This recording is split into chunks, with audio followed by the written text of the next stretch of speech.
नमस्कार, मैं हूं अंकुर और आप देख रहे हैं सत्यहिंदी.com। सत्यहिंदी.com को आप लोगों का लगातार भरपूर प्यार मिल रहा है और इसीलिए हम आगे भी बढ़ रहे हैं। अगर आप चाहते हैं कि हम इसी तरीके से आपको सच दिखाते रहें तो आपको एक काम करना होगा और वो है डिस्क्रिप्शन में दिए हुए लिंक पर क्लिक करिए। चलिए अब एक नजर डाल लेते हैं अब तक की सुर्खियों पर। राजस्थान में अगले महीने होने वाले चिंतन शिविर से पहले राजस्थान कांग्रेस के प्रमुख नेता सचिन पायलट ने गुरुवार को कांग्रेस अध्यक्ष सोनिया गांधी से मुलाकात की।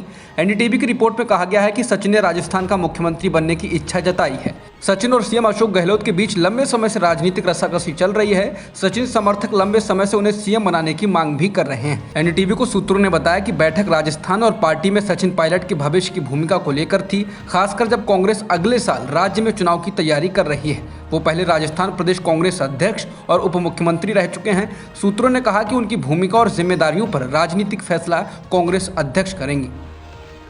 सोनिया गांधी से मुलाकात के बाद सचिन पायलट ने कहा कि मैंने कांग्रेस के भविष्य के बारे में बात की है और राजस्थान में इसे कैसे आगे बढ़ाया जाए इस पर चर्चा हुई। पायलट ने कहा कि हमें इस ट्रेंड को तोड़ने और सत्ता में लौटने की जरूरत है। पार्टी को और मजबूत करने के लिए कुछ कदम उठाए जाने की जरूरत है।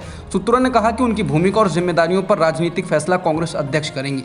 ये पूछे जाने पर कि क्या वो राजस्थान में शीर्ष पद के बजाय राष्ट्रीय भूमिका स्वीकार करेंगे, इस पर पायलट ने कहा कि मैंने हमेशा किसी भी रोल में अपनी भूमिका निभाने के लिए प्रतिबद्धता जताई है, लेकिन मैं निश्चित रूप से अपने राज्य राजस्थान पर ध्यान फोकस करना चाहूंगा। बता दें, जब राहुल गांधी के सबसे करीबी सहयोगियों की बात होती है तो सचिन पायलट लगभग आखिरी व्यक्ति हैं जो पार्टी में बने हुए हैं। इससे पहले ज्योतिरादित्य सिंधिया, जितिन प्रसाद और आरपीएन सिंह जैसे नेता भाजपा में जा चुके हैं। कांग्रेस महासचिव तारिक अनवर ने प्रशांत किशोर को एक ब्रांड बताते हुए गुरुवार को कहा कि चुनावी रणनीतिकार बिना किसी पूर्व शर्त के पार्टी में शामिल होने के इच्छुक हैं और उनके शामिल होने से निश्चित रूप से पार्टी को मदद मिलेगी। अनवर ने कहा कि कांग्रेस अध्यक्ष सोनिया गांधी वरिष्ठ नेताओं को विश्वास में लेना चाहती हैं और इस बारे में उनकी राय जानना चाहती हैं कि किशोर का पार्टी में प्रवेश फायदेमंद होगा या नहीं, जिसके बाद ही इस मामले पर निर्णय लेंगी। पार्टी में किशोर की भूमिका के बारे में विस्तार से बताते हुए अनवर ने कहा कि प्रशांत किशोर एक ब्रांड हैं और उन्होंने साबित कर दिया है कि 2014 से उन्होंने जिस भी पार्टी के लिए काम किया वो पार्टी सफल रही। एकमात्र अपवाद उत्तर प्रदेश है। उन्होंने कहा यह अच्छी बात है कि वो बिना किसी शर्त या मजबूरी के शामिल होना चाहते हैं। उन्हें लगता है कि कांग्रेस एक राष्ट्रीय पार्टी है जो भाजपा का मुकाबला कर सकती है। निश्चित रूप से उनके शामिल होने से पार्टी को मदद मिलेगी अगर कांग्रेस उन्हें शामिल करती है। भारत ने आज अमेरिकी कांग्रेस सदस्य इल्हान उमर के पाकिस्तान के कब्जे वाले कश्मीर का दौरा करने को लेकर आपत्ति जताई। विदेश मंत्रालय के प्रवक्ता अरिंदम बागची ने कहा कि इल्हान उमर ने जम्मू कश्मीर के एक हिस्से का दौरा किया जिस पर पाकिस्तान का अवैध कब्जा है। यदि ऐसी कोई राजनेता अपने देश में अपनी संकीर्ण मानसिकता की राजनीति करना चाहती है तो ये उसका अपना मामला है, लेकिन अगर ऐसा करके हमारे क्षेत्रीय अखंडता का उल्लंघन करती है तो यह हमारा सरोकार हो जाता है। ये निंदनीय है। बता दें, इल्हान उमर 20 अप्रैल से 4 दिवसीय पाकिस्तान के दौरे पर हैं, जहां उन्होंने पूर्व प्रधानमंत्री इमरान खान और वर्तमान पीएम शहबाज शरीफ से मुलाकात की है। बता दें, उमर इल्हान अपने भारत विरोधी रुख के लिए जानी जाती हैं। अपनी 2 दिवसीय भारत यात्रा की शुरुआत करते हुए ब्रिटेन के प्रधानमंत्री बोरिस जॉनसन गुरुवार सुबह अहमदाबाद पहुंचे। अपने दौरे के पहले दिन जॉनसन ने अहमदाबाद में अडानी समूह के अध्यक्ष गौतम अडानी से मुलाकात की। अडानी ने ट्विटर पर बैठक की एक तस्वीर साझा करते हुए लिखा, अडानी मुख्यालय में गुजरात की यात्रा करने वाले ब्रिटेन के पहले पीएम बोरिस जॉनसन की मेजबानी करते हुए सम्मानित महसूस कर रहा हूँ। जहांगीरपुर में अतिक्रमण हटाने की कार्रवाई के बाद तमाम सियासी दलों के नेता इस इलाके में पहुंच रहे हैं। दिल्ली कांग्रेस के नेताओं का एक प्रतिनिधिमंडल गुरुवार को जहांगीरपुरी पहुंचा। हालांकि पुलिस ने सुरक्षा के कड़े इंतजाम किए थे और कांग्रेस नेताओं को संवेदनशील इलाके में नहीं जाने दिया। कांग्रेस ने कहा कि गरीबों को प्रताड़ित किया जा रहा है। प्रतिनिधिमंडल में दिल्ली कांग्रेस के प्रभारी शक्ति सिंह गोहिल, दिल्ली कांग्रेस के अध्यक्ष अनिल चौधरी, पूर्व प्रदेश अध्यक्ष अजय माकन सहित तमाम बड़े नेता शामिल थे। प्रदेश अध्यक्ष अनिल चौधरी ने कहा कि जहांगीरपुरी में एक तरफा कार्रवाई हो रही है, कई मामले पेंडिंग पड़े हुए हैं, लेकिन बुलडोजर की कार्रवाई उस जगह हो रही है जहां मामला संवेदनशील है। उन्होंने कहा कि बीजेपी नेताओं के लिए गृहमंत्री और एलजी के दरवाजे खुले हुए हैं और गरीबों के मकानों को तोड़ा जा रहा है। उन्होंने दिल्ली के मुख्यमंत्री अरविंद केजरीवाल को भी निशाने पर लिया। दिल्ली के जहांगीरपुरी में अतिक्रमण हटाए जाने के मामले में गुरुवार को सुप्रीम कोर्ट ने अगले आदेश तक यथास्थिति को बनाए रखने का निर्देश दिया है। मामले में अगली सुनवाई 2 हफ्ते बाद होगी। सुनवाई के दौरान याचिकाकर्ताओं के वकील दुष्यंत दवे ने कहा कि उत्तरी एमसीडी के मेयर ने सुप्रीम कोर्ट के आदेश का पालन करने में देर की। केंद्र सरकार की ओर से पेश हुए सॉलिसिटर जनरल तुषार मेहता ने कहा कि उत्तरी एमसीडी फुटपाथ और सड़कों पर हुए अतिक्रमण को हटाने की कार्रवाई कर रही थी। इससे पहले ऐसी कार्रवाई जनवरी और फरवरी में भी हो चुकी है। उन्होंने कहा कि जहां तक घरों के अतिक्रमण की बात है, इस मामले में नोटिस जारी किए गए थे। याचिकाकर्ताओं के वकील की ओर से कार्रवाई के दौरान एक समुदाय को निशाना बनाने की बात भी कही गई। जहांगीरपुरी मामले में वरिष्ठ अधिवक्ता दुष्यंत दवे ने गुरुवार को सुप्रीम कोर्ट में तर्क दिया कि जहांगीरपुरी में अतिक्रमण विरोधी अभियान पाखंडी था, क्योंकि केवल गरीबों की संपत्ति को निशाना बनाया जाता है और अमीरों और अभिजात वर्ग के अनधिकृत निर्माण के खिलाफ कोई कार्रवाई नहीं की जाती है। दवे ने कहा, यदि आप अवैध निर्माण के खिलाफ कार्रवाई करना चाहते हैं तो आप सैनिक फार्म जाइए, गोल्फ लिंक पर जाएं जहां हर दूसरा घर अतिक्रमण करके बनाया गया है। आप उन्हें छूना नहीं चाहते बल्कि गरीब लोगों को निशाना बनाना चाहते हैं। दवे इस्लामिक मौलवियों के संगठन जमीयत उलेमाए हिंद की ओर से पेश हो रहे थे। दवे ने कहा कि दिल्ली में लाखों लोगों वाली 731 अनधिकृत कॉलोनियां हैं और आप एक कॉलोनी चुनते हैं क्योंकि आप एक समुदाय को निशाना बनाते हैं। उन्होंने बताया कि दंगों के कुछ दिनों बाद भाजपा के दिल्ली अध्यक्ष आदेश गुप्ता ने उत्तरी दिल्ली नगर निगम के आयुक्त को एक पत्र लिखकर आग्रह किया कि दंगाइयों की संपत्तियों पर एक बुलडोजर चलाया जाए।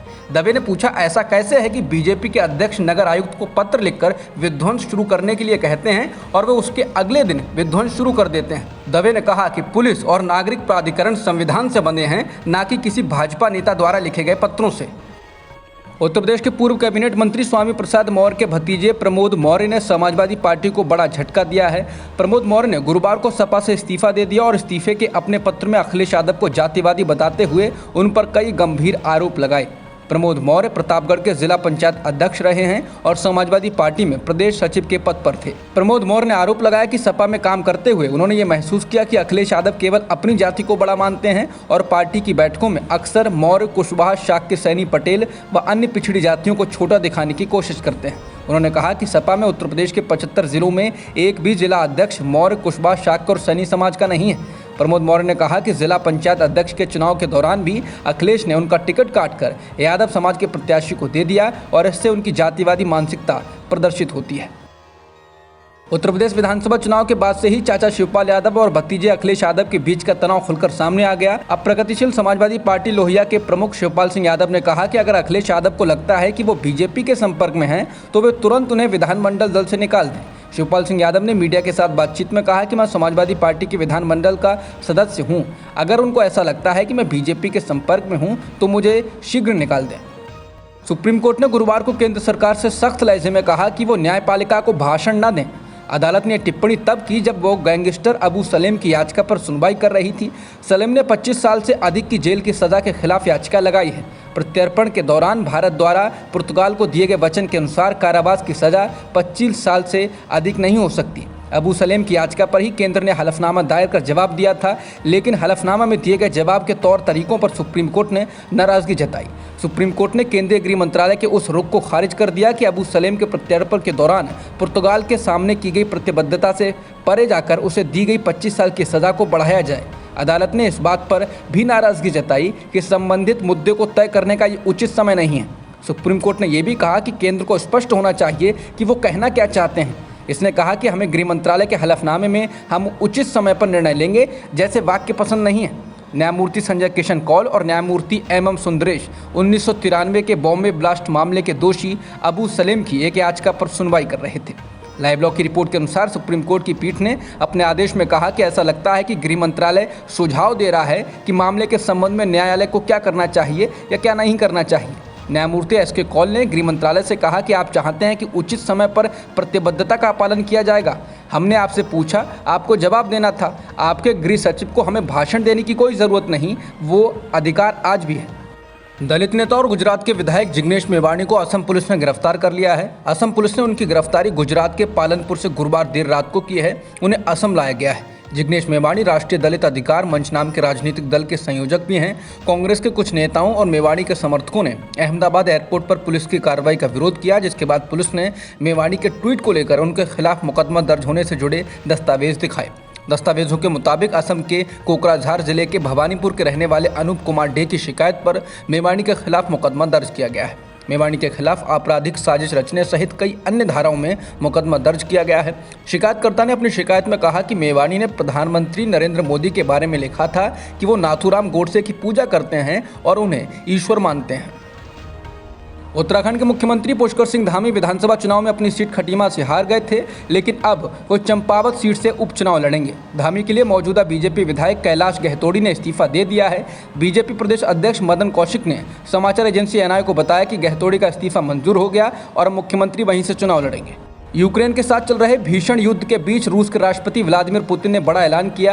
पुतिन ने गुरुवार को कहा कि यूक्रेन के एक बड़े शहर मारियुपोल पर अब उसका कब्जा हो गया है। उन्होंने इसके लिए रूसी सैन्य बलों की तारीफ की। रूस के रक्षा मंत्री ने पुतिन को बताया कि मारियुपोल यूक्रेन के नियंत्रण से आज़ाद हो गया है। हालांकि अभी भी मारियुपोल शहर का एक स्टील प्लांट यूक्रेन के कब्जे में है और इस पर कब्जे के लिए रूस लगातार लड़ाई लड़ रहा है। इस प्लांट के अंदर लगभग 2000 यूक्रेनी सैनिक हैं।